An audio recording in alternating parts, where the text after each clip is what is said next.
president has come out and said, and his people are saying, that, for example, this new deal, this U.S.-Mexico trade alliance, is going to help United States farmers. We know that United States farmers have been helped by NAFTA. Do we know how this new agreement is going to help these farmers? Well, first of all, thanks for having me. Yeah, I mean, look, I think the agreement will expand market access for our farmers.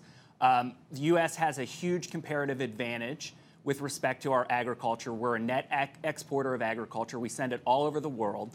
And I think this agreement will double down on that and will help expand our access to the Mexican market.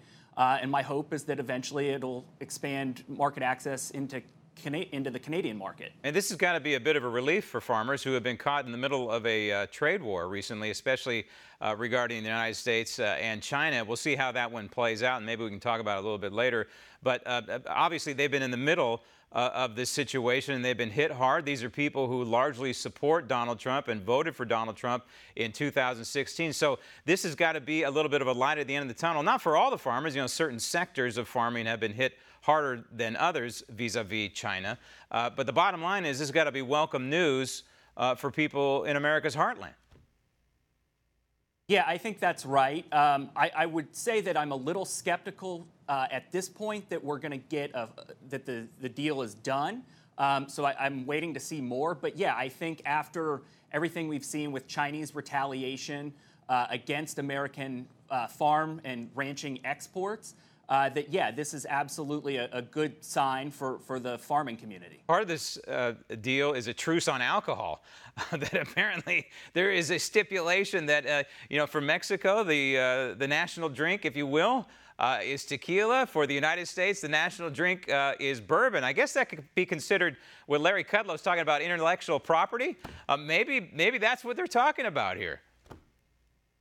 Well, no, I mean, I think that this is a good sign. It shows that, look, we specialize, it's classic comparative advantage. We specialize in making good whiskeys. We export those abroad. Mexico makes very good tequila, and they send it to us. That's the nature of how this thing ought to work, how free trade should work. All right, cars. Let's talk about cars, because this is obviously maybe the largest component of this U.S.-Mexico agreement, and that is now that 75% of car content has to be made in the U.S. or Mexico to avoid the import tariffs. This is an increase from the percentage with NAFTA, which I think was in the neighborhood of 68, 69% to avoid these tariffs. Is that going to be a fundamental game changer? Yeah, I am concerned about that provision by requiring more content be made in Mexico and Canada, or Mexico and the United States, and again, hopefully Canada. What you're going to do is you're going to raise the costs of these automobiles at the dealership, and so that's going to hurt consumers. There's another aspect to the automotive aspect of this, which is we're now mandating a $16 minimum wage for people in Mexico making auto parts. So again, that's going to put upward pressure on prices when people go to buy a new car at the dealership. So basically what this agreement is hammering out, when you look at that wage component, and there is a binational, if you will, a U.S.-Mexico binational minimum wage, which is necessarily, one of the reasons why car manufacturers go to Mexico is because the cost of labor is cheaper.